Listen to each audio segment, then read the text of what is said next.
Hello everyone, welcome back to another episode of Technologyglance. Today in this video, I'm going to guide you through how you can enable stories notification on Imo HD. So let's get started. Firstly, open Imo HD app in your device. Then tap on your profile icon. Next tap on settings. After that, tap on notifications. Then tap on story.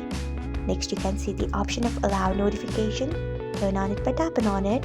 So this is how you can enable story notifications on Imo HD. Thanks for watching. If you found this guide helpful, we would love it if you hit the thumbs up button below.